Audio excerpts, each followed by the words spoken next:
Semua hal yang saya lakukan dan yang tidak saya lakukan sudah dibesar-besarkan. Yang memasukkan sesuatu di kopi itu. Lalu siapakah menurut saudara yang mencemari atau memasukkan sesuatu zat kimia di kopi itu? Silakan jawab. Saya tidak tahu yang mulia. Saya beneran tidak tahu. Agak keras suaranya. Saya tidak tahu yang mulia. Makanya kalau tidak tahu bagaimana ya? Bagaimanapun juga saya tidak membunuh Mirna.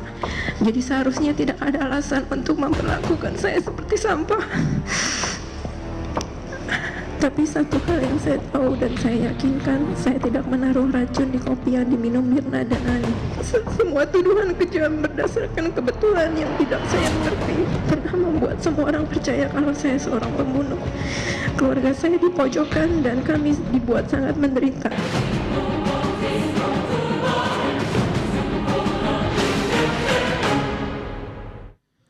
Mirna adalah teman yang baik karena Mirna memiliki sifat yang ramah, rendah hati, dan jujur dengan semua temannya. Selain itu, dia juga sangat humoris, kreatif, dan pandai. Walau kita jarang bertemu karena tinggal di negara yang berbeda, tetap sangat mudah untuk menghabiskan waktu berjam-jam bercanda dan mengobrol pada saat bertemu. Tidak pernah terlintas di pikiran saya kalau Mirna datang dari keluarga yang siap menekan dan mengintimidasi siapapun yang mereka percaya telah berbuat hal yang buruk, walau tanpa kejelasan yang pasti. Itu membuat saya berpikir, apakah mereka menjadi jahat karena kehilangan Mirna, atau apakah mereka kehilangan Mirna karena mereka jahat? Bagaimanapun juga saya tidak membunuh Mirna. Jadi seharusnya tidak ada alasan untuk memperlakukan saya seperti sampah.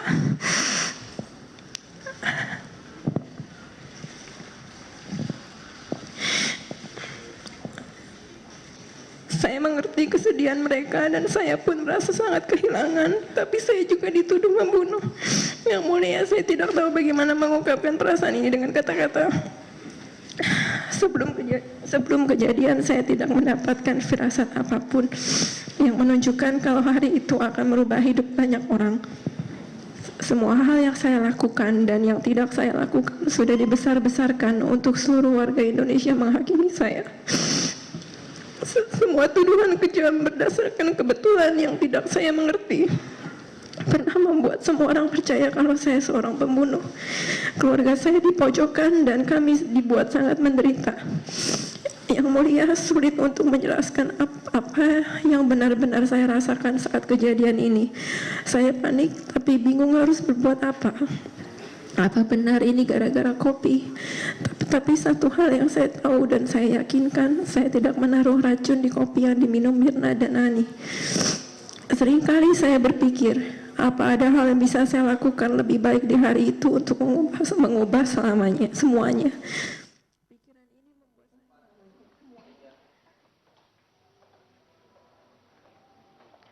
Assalamualaikum, selamat malam pemirsa. Anda sudah lihat tadi di sidang ke-28 Jessica, nota pembelaan seperti memberikan kita gambaran bahwa sosok Jessica yang selama ini mungkin terlihat stabil, konsisten, bisa menjaga temperamennya ya, bisa terlihat rapuh dan kemudian mengalami mental breakdown di tengah-tengah nota pembelaan yang dia bacakan sendiri. Dan kita juga masih akan membahas bagaimana nota pembelaan dari Jessica di balik tangisannya dan juga pengakuannya bahwa saya tidak membunuh dan tidak menaruh racun di kopi Mirna. Sudah hadir bersama saya ada Bapak Khairuman Harahap yang juga mantan jaksa. Selamat malam Pak Khairuman. Selamat malam. Apa kabar? Assalamualaikum. Baik. Dan Bang Hotman. Ya. Paris, apa kabar? Baik. Ini Abang kedua kali ya Bang ya kita berbincang di sini. Kita bicara malam ini soal nota pembelaan Jessica yang tidak pernah kita lihat sebelumnya kerapuhannya, tapi di hari ini kita lihat kerapuhannya. Ya. Tapi catatan juga, apa itu kerapuhan ataukah memang itu bagian daripada ajaran Pak Hotman supaya nangis-nangis. Oh gitu ya? Iya, ini kan. Oh ini jadi maksudnya strategi yang biasa? Biasa. Kalau Hotman juga yang pengacaranya, dia akan buat lebih seru lagi itu. Gitu Bang Hotman. Bisa benar, tapi benaran nangis juga itu manusiawi.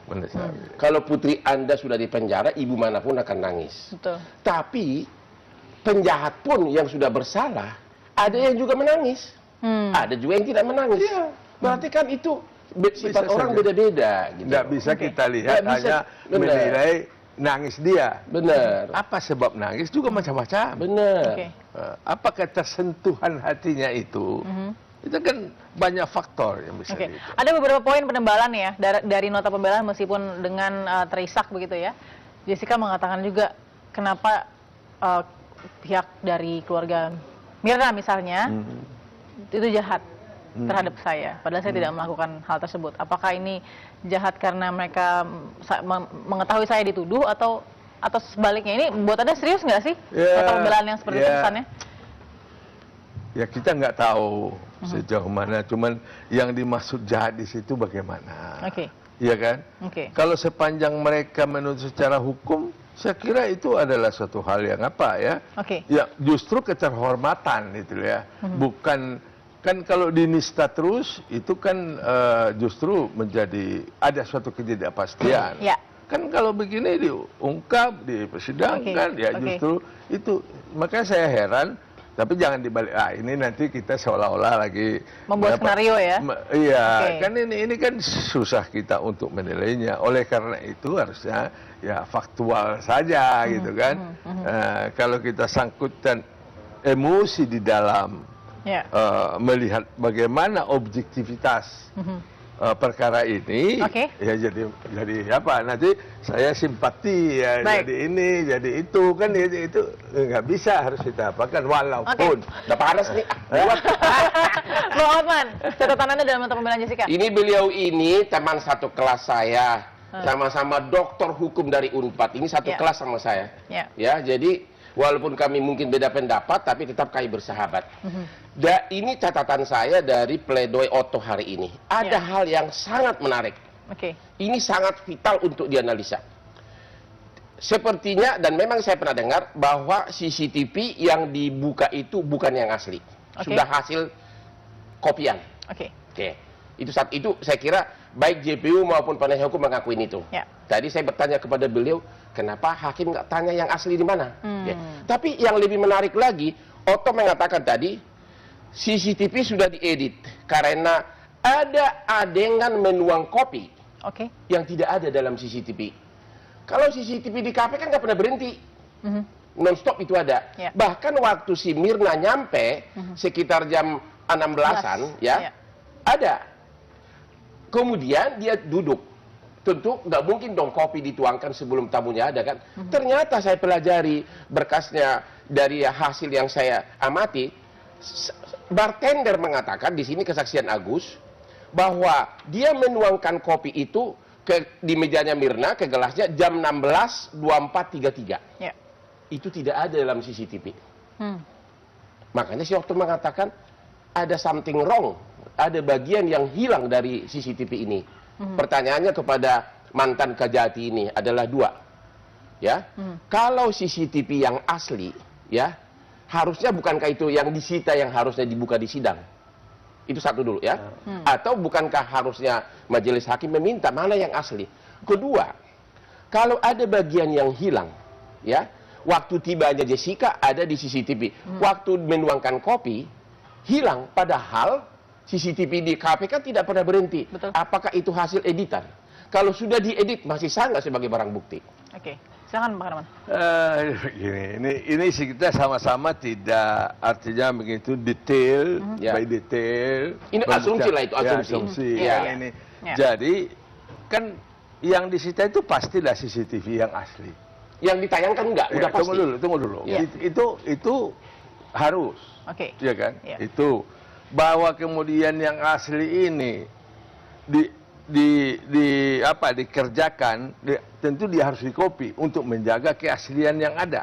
Dikopi dulu dong. Kalau mau dianalisis, diperbesar, diperkecil, itu kan ada teknologi yang harus mengerjakan material itu. Betul. Jadi bagiannya kopian itu resmi? Resmi. Bisa saja dibuat berita acaranya ini dikopi dengan ini kan, itu kan asal bisa terusut dengan jelas, dipertanggungjawabkan dengan jelas penanganan barang bukti itu. Pertanyaan tanggung jawab siapa, Pak Herman? Iya, penyidik.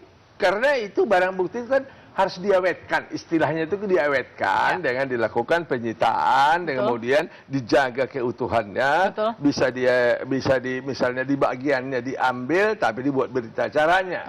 Itu teknisnya kan harus ada itu. Pada bagian kedua saya kira ini harus bisa dipertanggungjawabkan dong. Tidak mungkin penyidik tidak bisa mempertanggungjawabkan itu. Memang tidak ada dalam persidangan. Bahkan di sini Otto mengatakan pegawai yang memindahkan data asli CCTV ke plastik tidak pernah dihadirkan di persidangan walaupun sudah diminta, dan tidak ada berita acara pemindahan.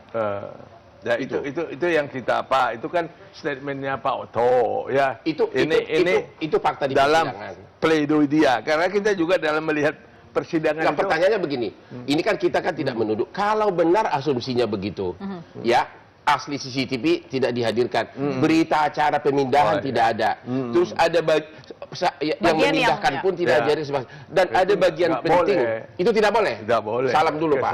Salam. Berarti sebentar. Jadi kalau itu tidak boleh berarti Jessica harus bebas. Bukan itu urusannya. Tapi kan tidak boleh. Bukan. Di dalam penanganan barang bukti, itu harus jelas. Kalau bisa tidak ada jawabannya. Kalau tidak ada, ya tadi kan saya bilang asumsi. Kan bukan hanya itu. Hal lain kan bisa. Kita nanti bicara hal lain. Ini dulu dah. Ini dulu. Kalau ternyata berita acara tidak ada, yang memindahkan tidak ada, dan kemudian waktu hadir CCTV kan nggak pernah berhenti. Betul. Waktu Jessica ada di kasir ada, jamnya ada semua. Tapi begini Pak. Tapi waktu dituangkan kopi hilang. Begini dulu. Kita kan sudah sepakat bahwa CCTV itu bukan alat bukti. Ya. Oke. Tapi itu bisa digunakan. Benar. Mendukung kesaksian. Jadi Anda setuju sih CCTV bukan alat bukti ya? Bukan alat bukti. Bukan barang bukti yang disebut karena dia elektronik belum masuk di dalam itu. Ya. Tapi katakanlah benda ini bisa digunakan untuk menyatukan cerita yang sudah ada. Iya, kan dia bisa bicara. Sama tulisan ini kan harus bisa kalau kita periksa saksi itu untuk membunyikan alat bukti itu. Bukti itu benda mati. Harus bisa dibunyikan oleh saksinya.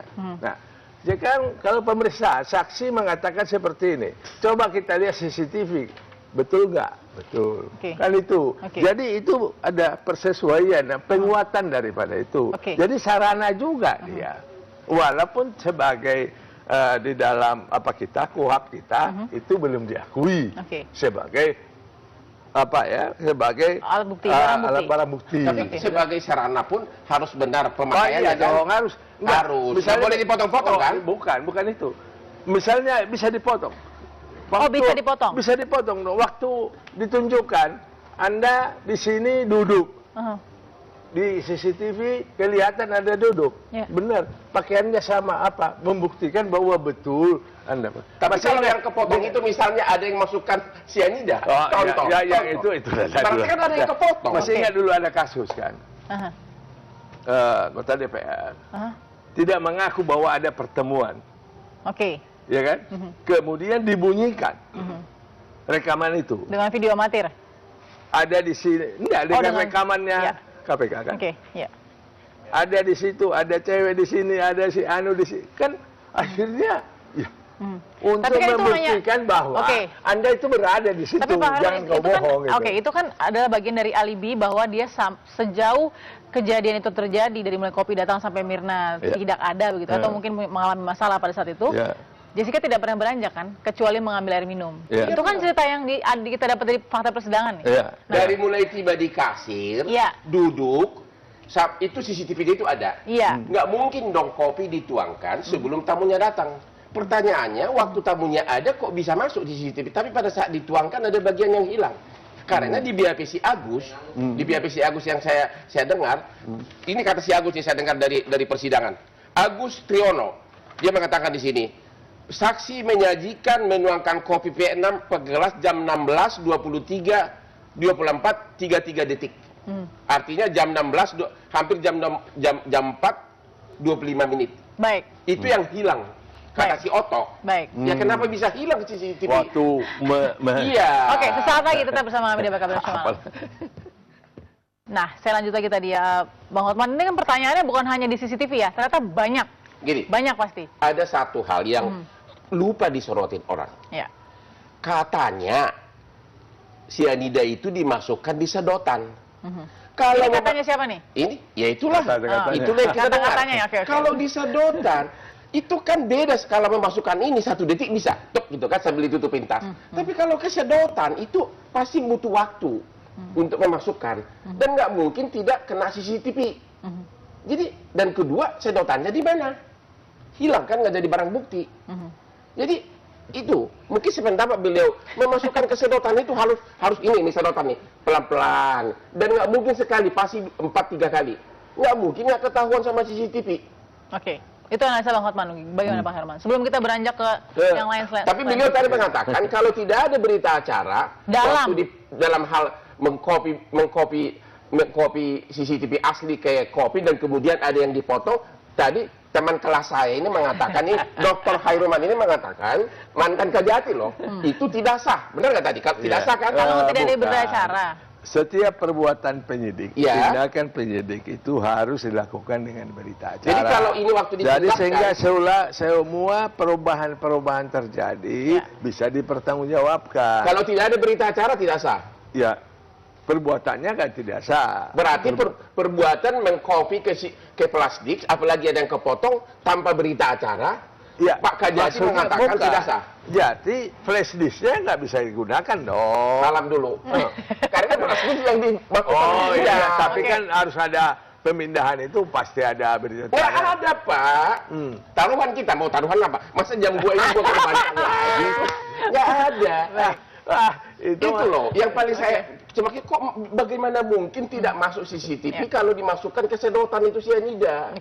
Itu analisa ya. Jadi yang bagaimana sebetulnya dengan pakai sedotan itu, apakah dimasukkan seperti itu, apa dicelup saja atau masuk, hanya membuat aduk saja? Hanya mengaduk saja kan itu kan bisa jadi Ya, tapi apa? kan- Atau sedotan itu dia buka di situ dia ya kan macam-macam yang tidak bisa kita secara akhirnya kita Kasat mata mengira-ngira gitu ya. saja, Artinya terdapat keraguan besar. fakta yang ada itu kan sebetulnya orang sehat tiba-tiba mati. Apa persoalan ini? Kan itu Benar itu orang sehat. orang Benar. sehat tiba-tiba mati. Kalau Pak Khairuman pas kebetulan dekat situ, tiba-tiba Pak Khairuman dituduh pembunuh, gimana tuh Pak?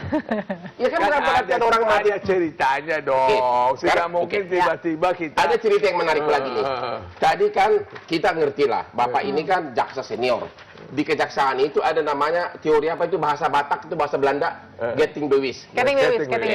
Rangkaian diuraikan akhirnya dikesimpulkan. Bukan di kejaksaan loh Pak itu. Itu hukum acara di KUHAP. Iya, di KUHAP. Dari kesaksian yang berdiri sendiri. Getting bewis ya. Sekarang, gimana kalau yang dirangkai itu adalah opini ke opini? Saya kasih contoh nih, ya. Ini yang saya Satu dulu contohnya, satu dulu. Satu contoh. Yang paling saya sakit hati melihat ini adalah begini. Ahli racun mengatakan 2 orang bahwa racun itu menurut pendapat mereka dimasukkan di sekitar jam 16.30 di tempat pemesan kopi. Itu bagaimana dia bisa mengatakan? Makanya dan itu diteliti apa itu? Kalau itu udah jelas barang itu kalau sampai jelas banget bos, makanya saya semangat. Saya ini dalam rangka mencari. Enggak, terus saya baca. Ini saya baca. Oke, si Mirna itu kejadiannya 6 Januari 2016. Ahli racun baru disuruh bekerja bikin percobaan. Ini ada 11 April 2016. 3 bulan kemudian. Oke? Dan dia menyimpulkan, ini saya baca nih, ini kalimat yang nyata-nyata nih, ya. Ini kalimat yang saya copy, yang saya minta saya dengar. Rentang waktu yaitu jam 4.30 sampai dengan 4.45. Jadi 45 ini adalah rentang waktu di mana minuman kopi beracun tersebut berada di dalam penguasaan pemesan minuman. Ditahan sampai situ. Ditahan sampai situ. Artinya Jessica. Artinya Jessica. Iya. Ditahan itu kata saksi ahli coba. Ditahan sampai situ, Pak Herman yang tanggapi sesaat lagi, kita bersama kami. Ya, di tengah pledoynya, Jessica juga merasa bahwa dirinya dapat intimidasi ya dari pihak keluarga Mirna ataupun kemudian dari pihak kepolisian. Tapi saya tadi balik lagi, kita sudah bicara CCTV. Sekarang nih soal sianida yang jadi alat yang diduga menjadi alat kematian dari Mirna. Oto teriak-teriak di TV karena ternyata dalam analisa juridis daripada jaksa, saya bacakan di sini bahwa terlihat, ini kata jaksa nih, terlihat di CCTV gerakan tangan terdakwa mengambil sekitar 5 gram sianida dari tas coklat yang terletak di sebelah kirinya pada sekitar 16.29. Aduh Tuhan, mana pernah ada pakai gini? Pertanyaan saya itu dibacakannya kapan? Pada saat penuntutan? Ini ada surat tuntutan yang kita kutip benar-benar ini. Ya. Ini surat tuntutan jaksa kepada Jaksa mengatakan di analisa juridis bahwa terlihat Jessica memindahkan 5 mg dari tasnya ke kopi. Di satu, mana pernah ada CCTV seperti itu? Yang kedua, di satu pihak katanya sianida itu di sedotan, ya kan? Ini bertentangan semua. Terus ada lagi 2 saksi ahli racun mengatakan dia 3 bulan kemudian bulan April diadakan percobaan ilmiah. Dia bilang kami yakin jam 16.30 racun itu dimasukkan oleh pemesan, maksudnya Jessica. 2 menit sebelumnya ternyata kopi itu masih di bar. Ya. Jadi secara ilmiah kalau kopi itu masih di tangan bartender jam 16.25. Ya. Kata ahli 3 bulan kemudian itu dimasukkan sekitar 16.30. Bisa nggak ilmiah manapun hitungan 2 menit bisa dipertanggungjawab untuk menentukan? Ini matematik. Silakan Pak Herman. Ya. Tuh, ini dulu bos, ini dulu. Oke, dalam penuntutan ya ada penjelasan soal 5 gram. Padahal tidak ada. Ya harus ada perkuatan buktinya ya bahwa menunjukkan. Apa perlu direvisi atau bagaimana Pak Herman? Oh enggak, itu kan sudah dibacakan register, nanti mungkin dalam replik jaksa bisa perbaiki ya. Enggak, dengan pledoi kan nanti jaksa akan melakukan replik lagi, kemudian pengacara duplik ya. Saya kira itu nanti baguslah itu Pak Hotma melihat detail ya. Detail. Ini salah antara Hotma dan Hotman, padahal sikit-sikitnya ya. Oke, baik. Ada satu lagi pertanyaan. Beliau ini jaksa senior. Ini 5 kali berkas P19 dikembalikan terus oleh kejaksaan. Terus hari terakhir baru dikasih lolos P21. Tanpa ada bukti signifikan, hanya permainan dari Pak itu loh, kata-kata ramuan kata-kata itu tadi yang seperti paranormal berpendidikan. Pertanyaan saya Pak, kalau 5 kali jaksa sudah menolak, ya, akhirnya dikabulkan tanpa ada bukti signifikan, tapi karena hari terakhir Jessica harus bebas, Bapak sebagai tanpa pemenuhan apa yang diminta begitu. Tidak ada signifikan. Karena hanya rangkaian kata-kata dari paranormal tadi. Bapak sebagai yang udah pensiun jaksa, kalau sudah mau masuk surga, pendapat Bapak gimana? Sesaat lagi, iklannya banyak nih Pak. Sesaat lagi ya, tetap bersama kami. Baik, jadi tadi diinformasikan oleh pihak jaksa ya, Pak Herman ya, soal pasal 340. Anda mau tambahkan soal itu? Ya, jadi jangan timbul salah paham itu kan, bahwa itu kan itu tadi ada mati seumur hidup 20 tahun. Oke, sama dengan 20 tahun hidup bisa saja kita tuntut 16 tahun, 12 tahun. Oke. Walaupun itu pembunuhan berencana. Apa parameter turunnya itu apa? Tergantung kepada sadis tidak sadis. Kemudian kelihatan penyesalan, macam-macam yang menjadi. Bukan terbukti atau tidak terbukti? Oh bukan, kalau terbukti mati itu enggak lah, kan. Terbukti bisa, tapi hukumannya bisa kita lihat, itu rasa keadilan yang kita mau terapkan. Kan begitu, bisa saja 18 tahun, bisa 20 tahun. Tapi kalau saya pernah hukuman mati, banyak juga kita jatuhkan, karena cara dia melakukan pembunuhan itu sedemikian rupa, sehingga ya berbentuk sadis lah ya, dia ada yang dipanah, dia apa, macam-macam lah itu ya. Bang Hotma punya catatan apa lagi selain tadi? Aku mau tanya ke mantan Kajati ini. Dari segi praktek Bapak sebagai jaksa, apakah pendapat saksi ahli itu hanya masih praduga dan saksi ahli pun bisa berbeda-beda? Ya. Setuju kan? Bisa berbeda-beda, tapi kan semua tergantung hakim. Enggak, benar dulu. Ya, artinya karena kalau praduga berarti tidak ada. Tidak praduga dong, ya tidak praduga, tapi pendapatnya dengan keahliannya. Cuman yang agak berbeda nanti adalah keahlian,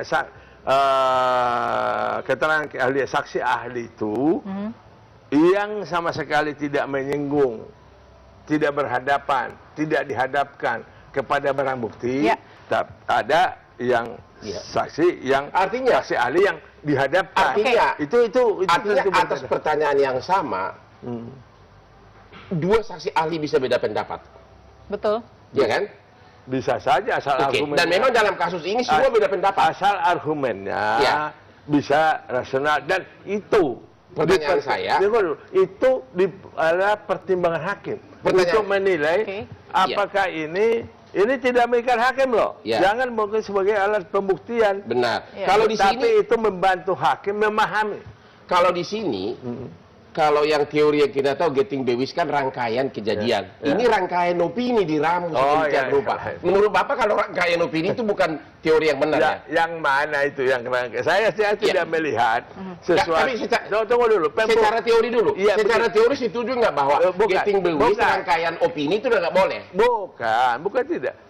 Getting bewis adalah suatu keterangan yang berdiri sendiri, Ya. yang kemudian dirangkaikan menjadi satu. Itu di Keterangan dalam KUHP. maksud keterangan fakta. Iya, fakta kan. Kalau opini gimana? Ya enggak. Nggak boleh Kan kalau opini. Setuju makanya saya setuju. Oke. Tunggu dulu. Kalau keterangan saksi kan tidak bisa opini. Ini saksi ahli, bukan saksi fakta. Iya, itu kan keterangan saksi yang kita masukkan adalah keterangan saksi loh. Oke, baik.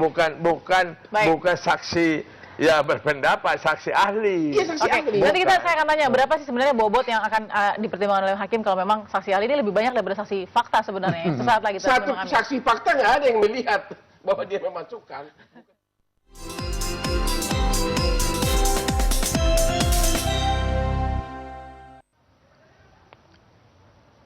Saat ini sidang pledoi nota pembelaan dari Jessica Kumala Wongso sedang rehat selama 30 menit ya. Jadi kita masih akan mendengarkan lagi bagaimana nota pembelaannya. Setelah 30 menit nanti ini ada rehat lagi yang juga menjadikan nota pembelaan terpanjang mungkin yang pernah kita saksikan bersama. Tapi kita balik lagi ke Pak Herman dan juga Bang Hotman, kesimpulan dari dua narasumber saya malam ini. Jadi ketika hakim nilainya 0 misalnya ya, diisi 1 oleh JPU, diisi 1 oleh pihak pengacara, di mana tingkat dia bisa mengerti sebuah hal itu? Hakim itu adalah maha bijaksana, ya kan?